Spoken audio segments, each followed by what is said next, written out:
నామానికి స్తోత్రం కలుగును గాక. చేరొచ్చిన మీ అందరికీ శుభాభివందనాలు. ఆల్రెడీ 5:38 అయిపోయింది. టైం చాలా షార్ట్ గా ఉంది. మరి మ్యాటర్ ఆఫ్ 3 days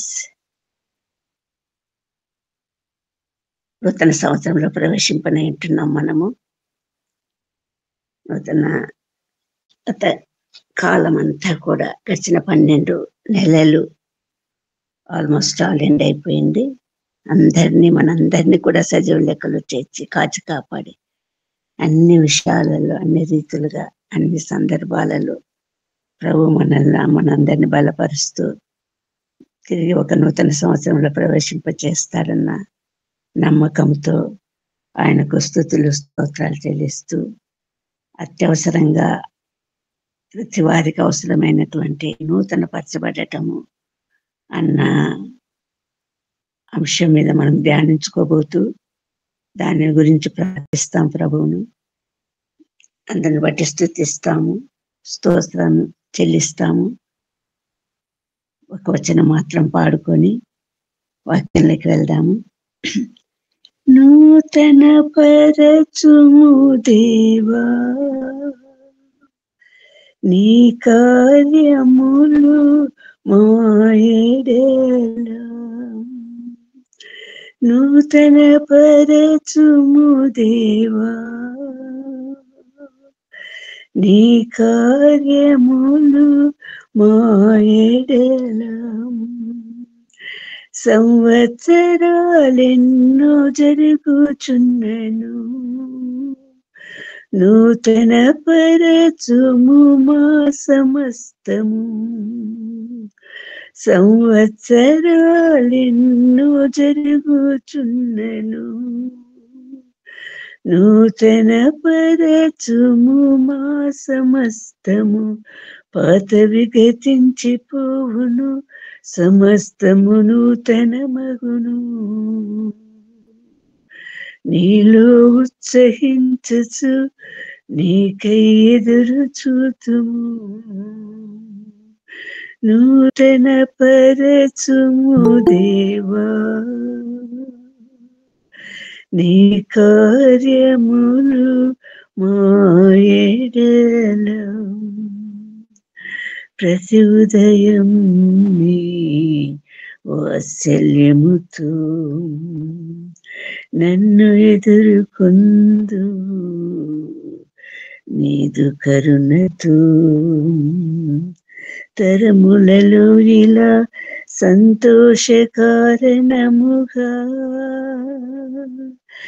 నన్నిల చేసినావు, నీకే స్తోత్రము. తరములలో ఇలా సంతోష కారణముగా నన్నిల చేసినావు, నీకే స్తోత్రము. పాతవి గతించిపోవును, సమస్తము నూతన మగును. నీలో ఉత్సహించుచు నీకై ఎదురు చూతుము, నూతన పరచుము దేవా నీ కార్యములు మాయడేలా. నూతన పరచుము దేవా నీ కార్యములు మాయడేలా. స్తుతి మహిమ ఘనత ప్రభావం మీకు ఆరోపిస్తున్నాము పరలోక తండ్రి. గడిచిన కాలం అంతా చేసిన ప్రతి ఉపకారాన్ని బట్టి స్తోత్రాలు చెల్లిస్తూ నూతన బలంతో, నూతన శక్తితో, నూతన జీవంతో నింపబడినటువంటి వారమై మీ కొరకు బలమైన సాక్షులుగా ముందుకు సాగున్నట్లుగా మా అందరిలో చాలినంత కృప కుమ్మరించమని బ్రతిమాలు వేడుకుంటూ మరి ఒకసారి వేలాది వేల స్తుతులు స్తోత్రాలు చెల్లిస్తూ గతించిన కాలం అంతా కూడా మరి మా పరలోక తండ్రి. మేము ఎట్టి స్థితిలో ఉన్నా కూడా మమ్మల్ని ఆదరించి పోషించి బలపరిచి సజీవ లెక్కలో చేర్చి ఈనాటికి మమ్మల్ని నిలబెట్టిన గొప్ప తండ్రి. రాబో సంవత్సరములలో మాతో అనుదినం అనుక్షణం నూతన పరచబడుతూ మీ నామ మహిమ నిమిత్తం జీవించలాగిన మా అందరిలా చాలినంత కృప కుమ్మరించమని బ్రతిమాలుకుంటూ మమ్మల్ని అందరినీ మీ పరిశుద్ధ హస్తాలకు అప్పగిస్తూ ప్రత్యేకంగా ఈ సమయంలో అన్న జాన్ గారిని నా తండ్రి మీ దయగల హస్తాలకు శక్తిగల హస్తాలకు స్వస్థపరిచే హస్తాలకు అప్పగిస్తూ నడినేటి నుండి అరికాలు వరకు మీ పరిశుద్ధ రక్తాన్ని ప్రోక్షించిన తండ్రి సిద్ధి చేసి సంపూర్ణ స్వస్థత అనుగ్రహించి తిరిగి మీ పరిచర్యలో పాలు పొందినట్లుగా అవసరాలు ఉన్నట్లుగా సహాయం చేయమని బ్రతిమాలుకుంటూ ఆమెను బట్టి కూడా మేమందరూ ఏకంగా స్తుతిస్తూ మహిమపరుస్తూ తండ్రి మా సమస్తం పరిశుద్ధ హస్తాలకు అప్పగించుకుంటూ అది అంతమైంది నడిపించే సహాయం చేయమని బ్రతిమాలుకుంటూ ప్రభువైన యేసుక్రీస్తు పేరిట ప్రార్థించి వేడుకుంటున్నాం తండ్రి. ఆమేన్ ఆమేన్.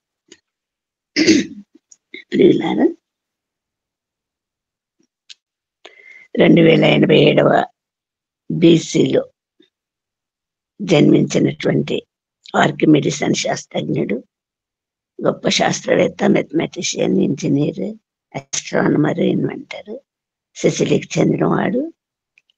ఒక ఉదయకాల సమయమున వీధిలో గట్టిగా కేకలు వేస్తూ రేఖ కనుగొంటిని అన్నటువంటి కేకలు వేస్తున్నటువంటి ఆర్కిమిడిస్ ను మనము చూస్తాము.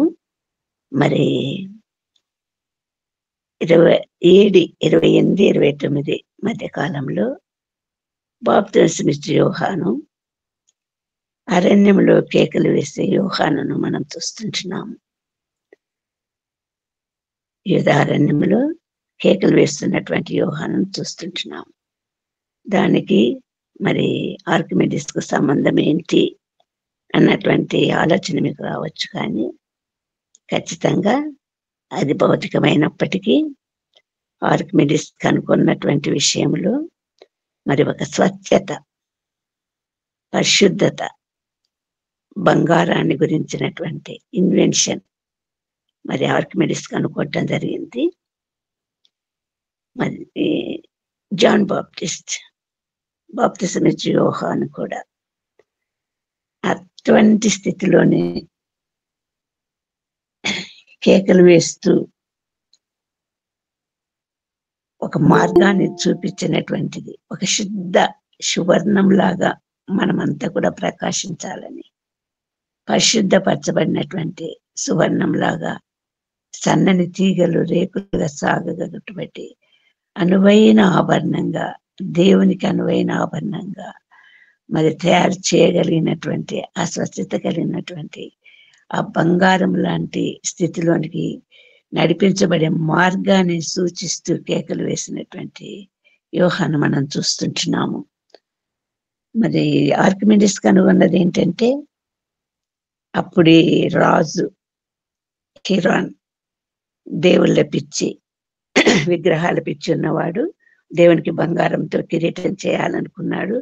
స్వచ్ఛమైన బంగారాన్ని ఇచ్చాడు కంసాల వారికి, కానీ తయారు చేసి నాకు అనుమానం వచ్చింది, అది స్వచ్ఛమైనదో కాదు అని మరి ఒక చాటింపు బయలుదేరింది. అది విరగా కొట్టకూడదు, కరిగించకూడదు, మార్చకూడదు, యాజ్ ఇట్ ఈస్ అది స్వచ్ఛమైనదో లేదో కనుక్కోవాలన్న చాటింపు కలిగింది. అటువంటి సందర్భంలో ఆర్కిమిడిస్ కు కలిగినటువంటి ఆలోచన, సైంటిఫిక్ గా కలిగినటువంటి ఆలోచన, పెద్ద టబ్లో నీళ్లు నింపుకొని స్నానానికి దిగినప్పుడు అతనికి సమానమైన బరువు కలిగినటువంటి నీరంతా కూడా బయటికి రావటం జరిగింది. అప్పుడు అర్థమైపోయింది ఆర్కిమిడిస్ కు, తన బరువుకు సమానమైనటువంటి వాల్యూమ్ కలిగినటువంటి వాటర్ బయటికి రావటంతో మరి సైన్స్ ప్రకారము వాల్యూమ్ కు, వెయిట్ కు, డెన్సిటీకి సత్సంబంధాలు ఉన్నాయి. కాబట్టి ప్రతి పదార్థానికి ఒక డెన్సిటీ, సాంద్రత ఉంటుంది, ఖచ్చితమైన సాంద్రత. అది అటు ఇటు అయిందంటే దాంట్లో లోపం ఉన్నట్టు. మరి ఆ సూత్రం మీద కనుక్కొని అది బంగారము అన్నటువంటి స్వచ్ఛమైన బంగారం అన్నటువంటిది విషయాన్ని తేల్చినటువంటి వాడుగా యురేకా యురేకా అంటూ పరుగులెత్తినటువంటి ఆర్కిమెడిస్ మనం చూస్తుంటున్నాం వీధులలో. అలాగే మరి అడవిలో కేకలు వేసే శబ్దం, కేకలు వేస్తున్నటువంటి యోహానును మనం చూస్తుంటున్నాం. ఈ యోహాను మరి దేవుని చేత ఏర్పరచబడినటువంటి వాడు, పంపబడినటువంటి వాడే ఉంటున్నటువంటి యోహాను. మరి యోహాను గురించి అడిగినప్పుడు యేసుక్రీస్తు ప్రభువును గురించి పరిపూర్ణమైనటువంటి సాక్ష్యం ఇచ్చినటువంటి యోహాను గారిని మనము అన్ని సువార్తలలో చూస్తుంటున్నాము. యోహాను మరి ప్రభువుని గురించి చెప్పినప్పుడు ఆయన మార్గం సరళం చేయడి, ఆయన త్రోవను సరళం చేయడి, మారు మనసు పొందిడి, పరలోక రాజ్యం సమీపించినది అని కేకలు వేస్తూ ఎలుగెత్తి చెప్తూ ఉన్నటువంటి యోహాను మరి ఈ పరిసయ్యులు వీరు అడిగినప్పుడు యోహాను చెప్తున్నాడు ఏంటంటే, అరణ్యంలో ఎలుగెత్తి చెప్పు ఒక నిశ్శబ్దము యోహాను యెషయా ప్రవక్త చెప్పినట్లుగా ఏమంటున్నాడంటే, యెషయా ప్రవక్త చెప్పినట్లుగా నేను ప్రభు త్రోవ సరళం చేయడి అని అరణ్యంలో ఎలుగెత్తి చెప్పు ఒకని శబ్దము అంటున్నాడు యోహాను. ఈ యోహాను మరి ప్రభు మార్గము సరళం చేయటం ద్వారా మరి ఎత్తు పల్లాలు, మిట్టాలు, కొండలు, లోయలు అన్ని సమంగా చేయబడటం ద్వారా మరి ప్రభు సమీపించటానికి, చేరటానికి, అంటే ప్రతి మనిషిలో ఉన్నటువంటి ప్రతి బలహీనత నుండి సంపూర్ణంగా విడుదల విమోచన పొందటానికి, వంకర నుండి నిటారుగా నిఖచ్చితంగా మరి దేవుని బిడ్డగా రూపొందించబడటానికి మా చూపే మార్గము యేసుక్రీస్తు ప్రభువు మార్గము సత్యము జీవమునే అంటున్నాడు అన్నటువంటి మార్గాన్ని తెలిపేవాడుగా యోహాను మన మధ్య ఉంటున్నాడు. మరి ఇక్కడ మనము మధ్యలో చూస్తే మలాకి గ్రంథము నుండి మరి మత్తయి వరకు దగ్గర 400 సంవత్సరాలు సైలెంట్ పీరియడ్, డార్క్ పీరియడ్, అది రెమినెంట్ అంటాము. అటువంటి సందర్భంలో ఆ కాలంలో ఎక్కడ చూసిన శబ్దము, ప్రవక్తలు లేరు, వాక్య పరిచర్య లేదు, ఎలుగెత్తి దేవుని గురించి చెప్పేవాళ్ళు లేరు. అటువంటి సందర్భంలో తిరిగి ఈ యోహాను ద్వారా దేవుని గురించి ఎలుగెత్తినటువంటి కేకలు వేసేటటువంటి దేవుని చేత ఏర్పరచబడినటువంటి యోహాను నుండి వచ్చేటటువంటి స్వరాన్ని మనం వింటున్నాము. ఈ స్వరం ద్వారా మరి ఇది ముందుగానే ప్రవచింపబడినట్లుగా మనం చూస్తే ఒక్కసారి మనము యెషయా గ్రంథము 40వ అధ్యాయానికి వచ్చినామంటే, యెషయా గ్రంథము 40వ అధ్యాయానికి వద్దామండి. అక్కడ మనకు కనపడుతున్నటువంటి విషయం ఏంటంటే, యెషయా ద్వారా ప్రవచింపబడుతుంది, యెరూషలేముతో ప్రేమగా మాట్లాడండి, యుద్ధకాలం సమాప్తమైంది, ఆమె పడినటువంటి శ్రమలు, యెరూషలేము తన పాపముల నిమిత్తము పొందినటువంటి శిక్ష సమస్తం కూడా మరి పోగొట్టబడతా, విమోచన కలుగుతుంది, అందు నుండి విడుదల కలుగుతుంది అన్నటువంటి విషయంగా మరి ఇక్కడ ప్రవచిస్తుంటున్నాడు. 40వ అధ్యాయంలో ఆలకించుడి, అడవిలో ఒకడు ప్రకటించుచున్నాడు, అరణ్యంలో యెహోవాకు మార్గం సిద్ధపరచడి, ఎడారిలో మా దేవుని మార్గము సరళం చేయండి, ప్రతి లోయ ఎత్తు చేయాలి, ప్రతి పర్వతము ప్రతి కొండ అంచాలి. ఇవంతా కూడా యెషయా ద్వారా ప్రవచింపబడినటువంటి విషయాలు. రాబో దినములలో రక్షకుడైన యేసుక్రీస్తు ప్రభువు జన్మిస్తాడన్నటువంటి వాస్తవము, దాని ద్వారా జరిగేటటువంటి ఈ శ్రేష్టమైనటువంటి నడుపుదల, ప్రభు మార్గముగా రాబోతున్నాడు అన్నటువంటి వాస్తవాన్ని గుర్తింప చేయటానికి మరి ఇక్కడ యెషయా ప్రవక్త ద్వారా ప్రవచింపబడినటువంటి విషయం చూస్తుంటున్నాము. మరి సరళం చేయబడాలి. ఎప్పుడైతే సరళం చేయబడి, ఎప్పుడైతే ప్రభువుకు సమీపించే మార్గము మరి సరళం చేయబడినటువంటి మార్గం అవుతుందో, అప్పుడు ప్రభువుకు మనకు మధ్య ఉన్నటువంటి సంబంధము సమాధానంతో కూడినటువంటి సంబంధం ఏర్పడుతుంది. అందుకే అంతవరకు పాత నిబంధన కాలము నుండి మత్తయి వరకు జరిగినటువంటి మధ్యకాలంలో జరిగినటువంటి సమస్తమైనటువంటి ఘోరమైనటువంటి పాపములు, దోషములు అన్నీ కూడా మరి తొలగింపబడి ఎప్పుడు కూడా సమాధానం అన్నది ఎప్పుడు అవసరం అవుతుందంటే ఎప్పుడైతే కాన్ఫ్లిక్ట్ ఉంటుందో, ఎప్పుడైతే స్ట్రగుల్ ఉంటుందో, ఎప్పుడైతే పోరాటం ఉంటుందో ఇద్దరి మధ్యలో, అటువంటి సందర్భంలో ఆ పోరాటం సమసిపోయి సమాధానము అన్నది అవసరమైనటువంటి పరిస్థితి. అందుకే ప్రభు వచ్చినప్పుడు, ప్రభు పుట్టినప్పుడు గొల్లలకు తెలుపబడినటువంటి వార్త తనకి ఇష్టమైన మనుషులకు భూమి మీద సమాధానం చాలా అవసరమైంటున్నది. నీతి సమాధానాలు ఒకదాన్నొకటి ముద్దు పెట్టుకున్నవి. సమాధానం ప్రభు నుండి కలగజేసినప్పుడు మనకు నీతి కలుగుతుంది. నీతిమంతుడైన ప్రభు వలన మనము ఆ నీతిమంతాన్ని పొంది ఆ సమాధానం ద్వారా మరి ప్రభువుతో సమాధానం కలిగినటువంటి వారమైతే మరి అన్ని విషయాలలో అందరితోనూ సమాధానంగా ముందుకు సాగగలిగినటువంటి ఆత్మీయ ఔన్నత్యంలోనికి, ఆత్మీయ స్థితిలోనికి మనం ఎదగగలుగుతాము. అందుకే ఇక్కడ యెషయా గ్రంథము 57వ అధ్యాయము 14 నుండి చూస్తే అదే మాట తిరిగి ప్రవచింపచేస్తూ ఎందుకు అన్న విషయాన్ని మరి స్పష్టం చేయబడినటువంటి విషయం మనం చూస్తుంటున్నాము. యెషయా గ్రంథము 57వ అధ్యాయము 14వ వచనం చూస్తామండి. ఎత్తు చేయడి త్రోవను సిద్ధపరచుడి, అడ్డు చేయవారిని నా జనుల మార్గం నుండి తీసివేయడి అని ఆయన ఆజ్ఞాపిస్తున్నాడు. మహాగణుడు, మహోన్నతుడు, పరిశుద్ధుడు, నిత్య నివాసినైన వాడు ఇలాగ సెలవిచ్చుచున్నాడు. నేను మహోన్నతమైన పరిశుద్ధ స్థలంలో నివసించువాడను.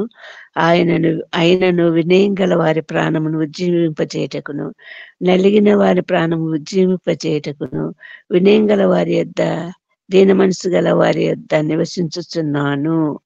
ప్రభు ఎంత గొప్ప స్థితిలో ఉన్నటువంటి ప్రభు, ఎంత గొప్ప స్థితి. మహాగణుడు, మహోన్నతుడు, పరిశుద్ధుడు, నిత్య నివాసి. అయినా కూడా ఆయన ఏం కోరుకుంటున్నాడు?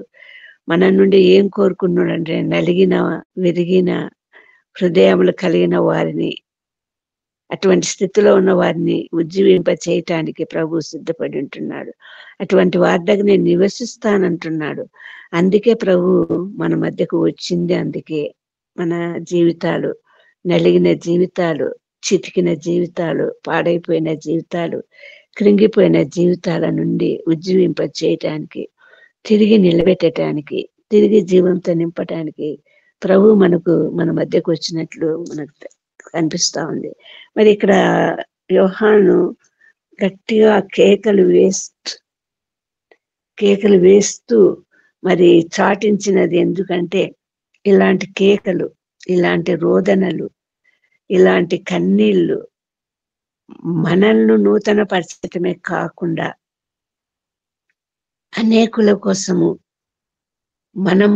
మన ప్రయాస, కన్నీళ్లతో కూడిన ప్రయాస, రోదనలతో కూడిన ప్రయాస మరి జీవితాలను ఉజ్జీవింప చేయగల ప్రభు యుద్ధకు నడిపించే మార్గమై ఉంటున్నది అన్నది పరిశుద్ధ సత్యం. ఇది ఏడ్పు, కన్నీటి ప్రార్థన సరళం చేయబడుతుంది.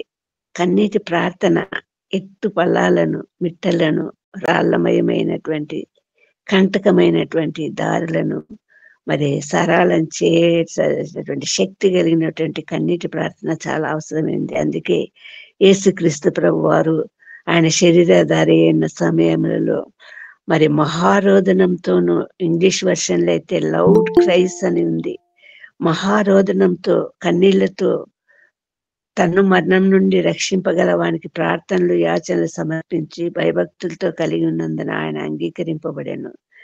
ఎవరి కోసము ఈ రోదనతో, ఈ కన్నీళ్లతో ప్రార్థన? తన కోసమా?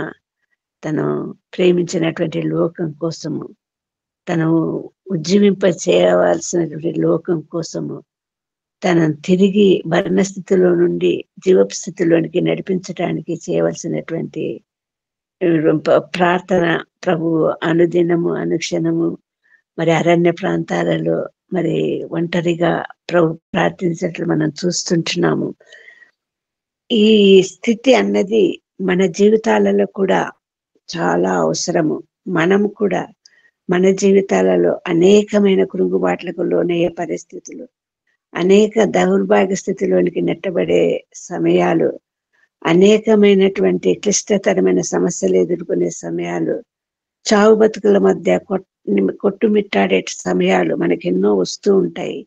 అటువంటి సమయంలో కూడా మరి అటువంటి ప్రభు ఆ బాధ, ఆ రోజున ఆ సమస్యను ఎదిగించినట్టే కాబట్టి మన పక్షంగా ఉండి ఆయన మన పక్షంగా నుండి ప్రార్థన చేసే ప్రభుగా ఉంటున్నటువంటి సందర్భాలు మనం చూస్తుంటున్నాం. మరి ఈ సందర్భంగా మనము జ్ఞాపకం చేసుకుందాం. ఒక విషయం జ్ఞాపకం చేసుకుందాం. మనకు సమయం చాలా తక్కువ ఉంది. ఆదికాండం 28వ అధ్యాయం 10వ వచనం చూస్తే అక్కడ మనము యాకోబును చూస్తుంటున్నామండి. ఆ యాకోబు ఒక పరిస్థితి, ఒకనొక సందర్భంలో 3 పువ్వులు 6 కాయలు అన్నటువంటి పరిస్థితి, చాలా చాలా ఉన్నత స్థితిలో ఉన్నటువంటి యాకోబును మనం చూస్తుంటున్నాము. అన్ని కలిగినటువంటి యాకోబును మనం చూస్తుంటున్నాము. మరి సంపూర్ణంగా దేవుని నుండి వచ్చే ఆశీర్వాదాలన్నీ తండ్రి నుండి పొందినటువంటి యాకోబును చూస్తుంటున్నాము. ఎనలేని ఆశీర్వాదాలతో కూడినటువంటి యాకోబు ఒకనొక పరిస్థితిలో మనం గమనిస్తుంటున్నది. 28వ అధ్యాయము 10వ వచనం నుండి చూస్తే ఒంటరిగా బయర్షెబా నుండి హారానుకు బయలుదేరిన యాకోబును చూస్తుంటున్నాము. మరి అట్టి స్థితిలో, అట్టి కృంగిన స్థితిలో, అట్టి జీవం లేని స్థితిలో నాకైతే అనిపిస్తుంది, ఎక్కడ రాయబడలేదు కానీ మరి ఒంటరిగా బయలుదేరినటువంటి యాకోబు మరి చాలా కన్నీళ్లు విడుస్తూ ఏడుస్తూ బయలుదేరింటాడు అని నేను అనుకుంటున్నాను. ఎందుకంటే ప్రేమించినటువంటి తల్లిదండ్రులు, వృద్ధాప్యములో ఉన్న తండ్రి, మిగుల ఆస్తి, తల మీద మెండైన ఆశీర్వాదాలు, నిండైన దీవెనలు, ఇన్ని ఉన్నటువంటి యాకోబు ఒక్క ఊత కథతో ఒంటరిగా బయలుదేరినటువంటి యాకోబును చూస్తుంటున్నాము. అటు యాకోబును మరి ప్రభు సంధించినటువంటి సందర్భం ఇక్కడ మనం చూస్తుంటున్నాము. మరి ఈ సందర్భంగా యాకోబుతో దేవుడు మాట్లాడుతున్నటువంటి మాటలు చూడండి. అట్టి స్థితిలో ఉన్నటువంటి యాకోబుకు దేవుడు మాట్లాడుతున్నటువంటి మాటలు అక్కడ కనిపిస్తున్నది. ఒక నిచ్చెన కనిపిస్తుంటున్నది, పరలోక రాజ్యం కనిపిస్తుంటున్నది, దేవుని రాజ్యంలో కనిపిస్తుంటున్నది. దాని మీద దూతలు ఎక్కుతూ దిగుతూ ఉన్నటువంటి ఆకాశంలోకి వేయబడిన నిచ్చెనను చూస్తుంటున్నాము. ఆ పైగా యెహోవా పైగా నిలిచి అని రాయబడింది 13వ వచనంలో. నేను నీ తండ్రి అయిన అబ్రహాము దేవుడను, ఇస్సాకు దేవుడైన యెహోవాను. నీవు పండుకొని నా ఈ భూమిని నీకును నీ సంతానమునకును ఇచ్చేదను. నీ సంతానము భూమి మీద లెక్కకు ఇసుక రేణువులంతా అంతావును పడమట అంత దేవునిలో ఆశీర్వాదాలన్నీ, అబ్రహాంకి ఇచ్చిన ఆశీర్వాదాలన్నీ మరి యాకోబు మీద కుమ్మరిస్తూ వాగ్దానాలు జ్ఞాపకం చేస్తూ యాకోబును, ఆ ఒంటరి స్థితిలో ఉన్నటువంటి యాకోబును నిన్ను బలమైన జనంగా చేస్తానని, నువ్వు ప్రభువు ఏ స్థితిలో ఉన్నా కూడా, ఒంటరి స్థితిలో ఉన్నట్టు కూడా బలమైన స్థితిలో నిలబెడతాడన్నటువంటి వాగ్దానాలు జ్ఞాపకం చేస్తూ ముందుకు నడిపిస్తున్నటువంటి సందర్భాన్ని మనం చూస్తుంటున్నాం. మరి యాకోబు సమస్తం గ్రహించినటువంటి యాకోబు ఆ సమయములో చాలా గొప్ప తీర్మానం తీసుకుంటున్నాడు. తనను తాను నూతన పరుచుకుంటూ తన జీవితానికి ఒక ఎనలేని ధైర్యాన్ని, ఎనలేని సత్వాన్ని కలుగజేసినటువంటి దేవునికి మరి దేవుడు ఉన్న స్థలము అన్నటువంటి ఆ విషయాన్ని గుర్తించి ప్రభువు వాగ్దానం ఇస్తుంటున్నాడు, నేను మరలా ఈ స్థలానికి రప్పిస్తానంటున్నాడు. మరి ఎంతో నిస్సత్తుగా ఉన్నటువంటి యాకోబుకు మరి అది గొప్ప బలాన్ని కలిగించింటుంది. తిరిగి తన తల్లిదండ్రులను చూస్తానని, తిరిగి తన దేశాన్ని తను పొందగలుగుతానని,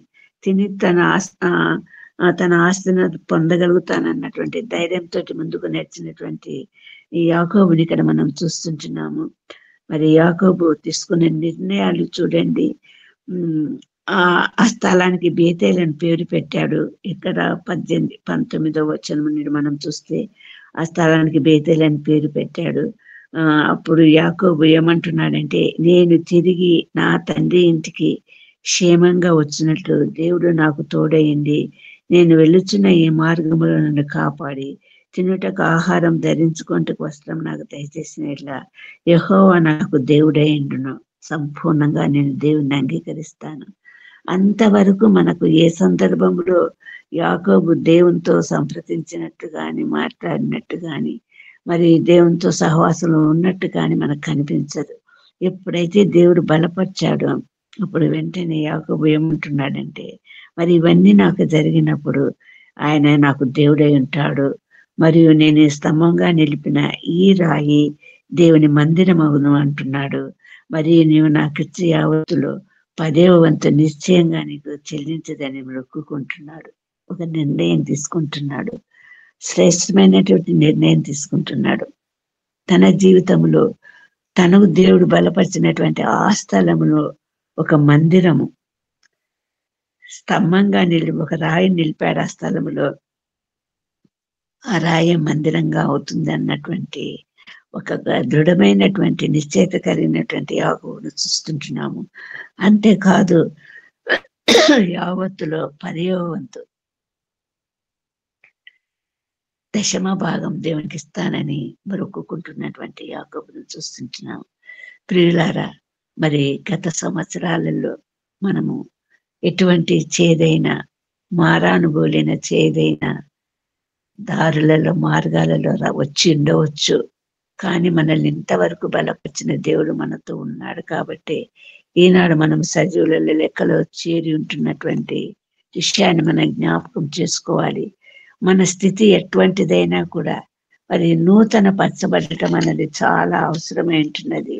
అనేది ఎందుకు నూతన పరచబడాలి? మరి మారు మనసు పొందండి, మారు మనసు పొందండి అని యోహాను ప్రకటించాక, మరి అసలు యోహాను నేను ఎరగను, దేవుణ్ణే ఎరగనటువంటి యోహాను ఎలా ఎరిగాడు అంటే, మరి ప్రభు ఒకటి చూపించాడు. ఏమని చూపించాడంటే, నేను ఎవరి మీద అయితే నా ఆత్మను, ఎప్పుడైతే ఆత్మ కుమ్మరింపబడుతుందో, ఎవరి మీద నా ఆత్మ కుమ్మరింపబడుతుందో, ఆత్మ దిగి వస్తుందో ఆయనే యేసుక్రీస్తు ప్రభు అన్నటువంటి వాస్తవము తెలుసుకున్నటువంటి అంతవరకు నేను ఎరగనంటున్నటువంటి యోహాను మరి ఎప్పుడైతే బాప్తిసం తీసుకున్న యేసుక్రీస్తు ప్రభువుకు పరిశుద్ధాత్మ పావురాకారంగా దిగి వచ్చిందో అప్పుడు వెంటనే యేసుక్రీస్తు ప్రభువుని గుర్తించటం మనకు జరిగింది.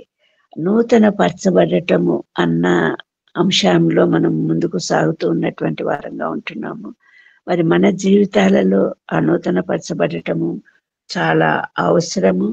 అలాంటి అవసరతలో మనం అనేక మంచి మంచి నిర్ణయాలు తీసుకోవాల్సిన అవసరం ఉంది. మారు మనసు అంటే ఒకసారి మారు మనసు పొందినట్లు అన్నటువంటి విషయంగా ఒక హెచ్చరిక మనకు దొరుకుతా ఉంది. ఎక్కడ అంటే ప్రకటన గ్రంథం చూస్తే మనము ప్రకటన గ్రంథంలో 7 సంఘాలకు, 7 అన్నది సంపూర్ణత సూచించేది. 7 సంఘాలకు 7 సంఘాలలో లోపాలైతే చూపిస్తుంటున్నాడు ప్రభు.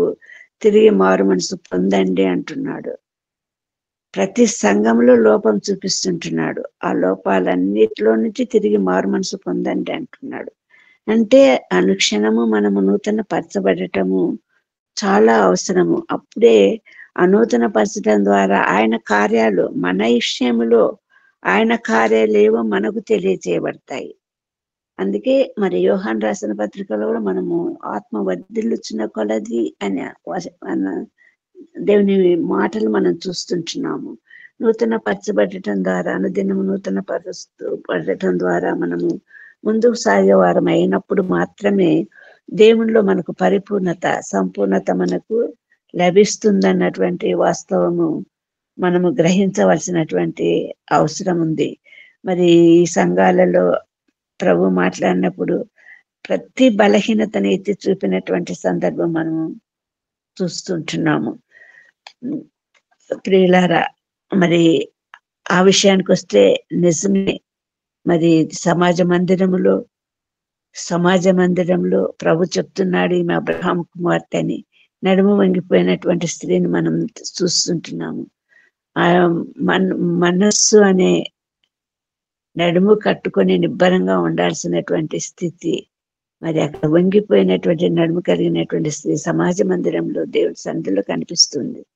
కాబట్టి ప్రియులారా, మనము సంపూర్ణమవటం సాగిపోవాలి అన్నటువంటి విషయానికి వచ్చినప్పుడు, మరి పరిపూర్ణత మనకు రావాలన్నప్పుడు అనుక్షణము నూతన పరచబడుతూ రావాలి. నూతన సంవత్సరము రాబోతా ఉంది. అందరికీ సంతోషము. మరి గత సంవత్సరంలో, ఈ సంవత్సరంలో జరగని ఎన్నో కార్యాలు నూతన సంవత్సరంలో జరగవచ్చు అన్నటువంటి ఆశ, ఆకాంక్ష, కోరిక బలంగా ఉండొచ్చు. కానీ ఆత్మీయ స్థితిని గురించి ప్రభు మనతో మాట్లాడుతుంటున్నాడు. ఆత్మీయ స్థితిలో నూతన పరచబడుతూ, మరి ప్రభుతో ఎక్కువ హబక్కుకు చేసిన ప్రార్థన అదే ఉంటున్నది 3వ అధ్యాయంలో. మరి ఆ నూతన పరచబడిన సంవత్సరాలు గడిచే సంవత్సరాలలో నీ కార్యములు నాకు తెలియచేయి అంటున్నాడు హబక్కుకు. మనము ఎప్పుడైతే మనము దేవునిలో బలపడుతూ వస్తామో, ఎప్పుడైతే మనం పరిపూర్ణత సాధించడానికి, మరి సంపూర్ణంగా ప్రభులో లీనమవటానికి ప్రయత్నిస్తూ వస్తాము, ఆయనతో సన్నిహిత సంబంధ బాంధవ్యాలు మనం ఎప్పుడైతే పెంచుకుంటూ వస్తామో, అప్పుడు ప్రభు మరి తన కార్యముల విషయంలో మనల్ని బలపరిచేవాడై మనల్ని ముందుకు నడిపించేవాడుగా ఉంటుంది. దాని గురించి మనం ప్రార్థించాలి అన్నటువంటి వాస్తవం మనం గ్రహించాలి. నూతన సంవత్సరంలో గతించిన కాలంలో ప్రభు పట్ల చేయలేనటువంటి ఎన్ని కార్యములు మిగిలిపోయినాయో అవన్నీ కూడా ప్రభు మనల్ని బలపరిస్తే మాత్రమే మనం చేయగలుగుతాము. ఆయన యొక్క సంపూర్ణమైనటువంటి దక్షిణ హస్తం తోడుగా ఉంటే మాత్రమే చేయగలుగుతాము. దాని గురించి ఆశించాలి, దాని గురించి మనం కోరుకోవాలి, దాని గురించి మనము ప్రార్థించే వారంగా ఉండాలి. మరి మనల్ని గురించి మనము పరీక్షించుకున్నప్పుడు రక్తస్రావం కలిగినటువంటి స్త్రీ, 12 ఏళ్ల రక్తస్రావం కలిగినటువంటి స్త్రీ తను తాను అనేక విధాలుగా ప్రయత్నం చేసింది. కానీ ఆమె కనుగొన్న విషయం ఏంటంటే, ప్రభువును ముట్టితేనే మాత్రమే స్వస్థత, ప్రభువును ముట్టినటువంటి పరిస్థితుల్లో మాత్రమే స్వస్థత అన్నటువంటి వాస్తవం కనుగొన్నది. కాబట్టి ఆమెను ముట్టింది. పాపాత్మురాలైనటువంటి స్త్రీ మరి దేవుని కనుగొన్నది, పరిసయ్యుని ఇంట కనుగొన్నది. వెదకుడి మీకు దొరుకును అంటాడు ప్రభు. ఏం దొరుకుతుంది మనకు? ఏం కనుగొనగలుగుతాము? మరి ప్రభువును కనుగొనగలుగుతాము. హోషేయ గ్రంథంలో మరి ప్రభువును కనుగొనలేనటువంటి స్థితి ఎవరికి ఉంటది అన్నటువంటి వాస్తవం మనకి ఇక్కడ కనిపిస్తా ఉంది. చూడండి, హోషేయ గ్రంథము 5వ అధ్యాయములో 4వ వచనం నుండి మనం చూస్తే, ఆ 5వ వచనం అంతా కూడా మరి అలాగే ఉంది. 4వ వచనంలో చూస్తే, తమ క్రియల చేత అభ్యంతరపరచబడిన వారు తమ దేవుని యొద్దకు తిరిగి రాలేకపోదురు. వారిలో వ్యభిచార మనసుండుట వలన వారు యెహోవాను ఎరగక ఇందురు. ఇశ్రాయేలు యొక్క అతిశయాస్పదము అతని మీద సాక్ష్యమిచ్చును. ఇశ్రాయేలు వారును ఎఫ్రాయిములోని వారును తమ దోషములలో చిక్కుబడి తొట్టిల్లుచున్నారు. వారితో కూడా యూదా వారును తొట్టిల్లుచున్నారు. వారు గొర్రెలను ఎడ్లను తీసుకొని యెహోవాను వెదకబోదురు, కానీ ఆయన వారికి తన్ను మరుగు చేసుకొనినందున వారికి కనబడకుండును. వెదకడి మీకు దొరుకుతా అంటాడు. కానీ ప్రభు ఎట్టి మనసుతో మనం వెదకాలి. ఇక్కడ ఏమంటున్నాడు? గొర్రెలను ఎడ్లను తీసుకొని బలులను అర్పిస్తాము అని యెహోవాను వెతకపోయినారు, కానీ వారికి కనబడలేదు, దొరకలేదు, కనుగొనలేకపోయారు ప్రభువుని అంటున్నాడు. కాబట్టి మరి అందుకే ప్రభు మాట్లాడినట్లుగా, పేతురు పత్రికలో రాసినట్లుగా, రాయబడినట్లుగా, మరి ఆయన గుణాతిశయములను ప్రచురం చేయ నిమిత్తము మనలందరినీ రాజులైన యాజక సముఖంగా చేసింటే చిన్న మచ్చ మడత కలంకము ఏదైనా కూడా మరి ఆ కార్యాన్ని సంపూర్ణం చేయలేవు అన్న వాస్తవాన్ని మనం గుర్తిస్తుంటున్నాం. ఇక్కడ కూడా మరి ఆనాడు ఇశ్రాయేలు జనాంగం చేసినటువంటి అనేక ఘోరమైనటువంటి తప్పిదాలను బట్టి మరి ప్రభు వారికి కనబడకుండా పోయినటువంటి పరిస్థితి మనకు కనిపిస్తా ఉంది. ఈనాడు కూడా మరి ప్రభువును వెతకటానికి మరి వెతుకుతూ ఉన్నామన్న భ్రమలో ఉంటున్నామేమో, కానీ మరి ప్రభువు మనకు కనపడాలంటే ఖచ్చితంగా మరి ఆయన కోరినటువంటి జీవితంలో మనం ముందుకు సాగాల్సినటువంటి అవసరం ఎంతైనా ఉంది. నూతన పరచబడవలసినటువంటి అవసరం ఎంతైనా ఉంది. అనుక్షణము మనము పరీక్షించుకోవాల్సినటువంటి అవసరం ఎంతైనా ఉంది. మరి ఈ సందర్భంలో మనము ఏ స్థితిలో నుండి ఏ స్థితిలోనికి ఉంటున్నాము అన్నటువంటి పరీక్ష ప్రతి నిత్యము అవసరమై ఉంటున్నది.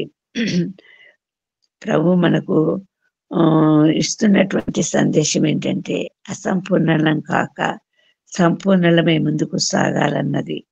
ఆత్మ సంబంధమైనటువంటి అనేక విషయాలలో ఏ విషయంలో మనం వెనుకబడి ఉంటున్నామో, ప్రేమలోన, భక్తిలోన, మరి ఇతరత్ర ప్రభు పరిచర్యలోన, ప్రభు సంబంధమైనటువంటి ఏ అంశములలో మనం బలహీన స్థితిలో ఉంటున్నాము, బలపరచబడినటువంటి అవసరం ఏ విషయంలో మనకు ఉంటున్నది, ప్రభు సంపూర్ణమైన నడుపుదల మనకు ఏ విషయంలో కావాలి అన్నటువంటి వాస్తవాలను మనం గ్రహించుకున్నటువంటి వారంగా ముందుకు సాగవలసినటువంటి అవసరము ఎంతో ఉంది.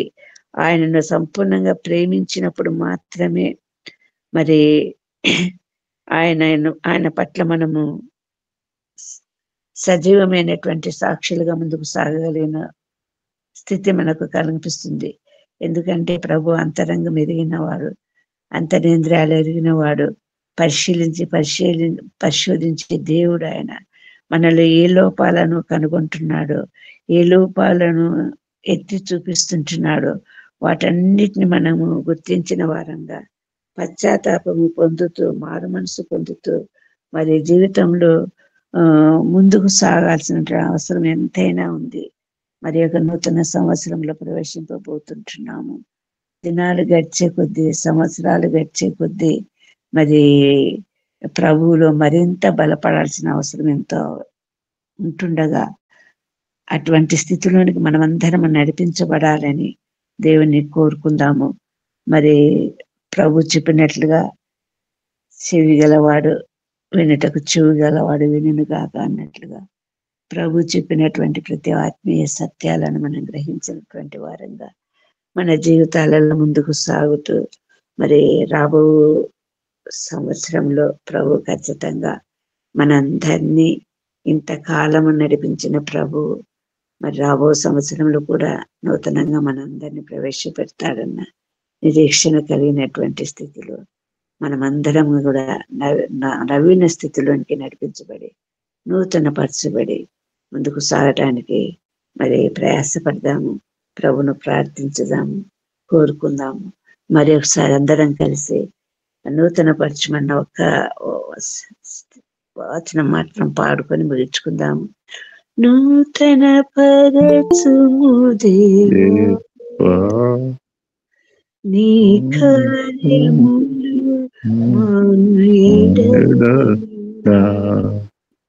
నూతన పరచుము దేవా నీ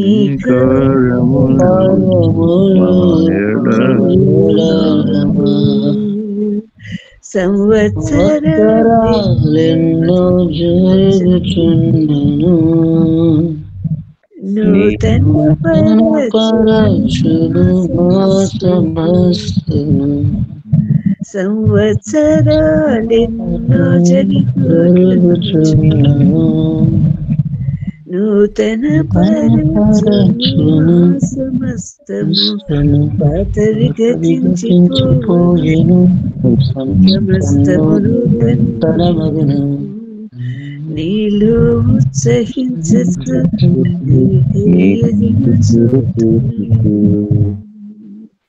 నూతన పరచుము దేవా నీ కార్యములు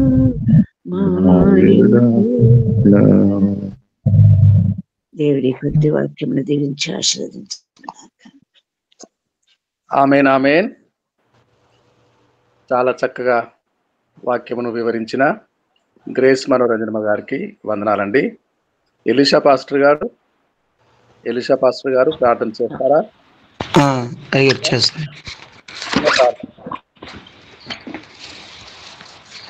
స్తోత్రములు ప్రభా, స్తోత్రములు నాయన, స్తోత్రములు స్తోత్రములు స్తోత్రములు స్తోత్రములు స్తోత్రములు ప్రభా.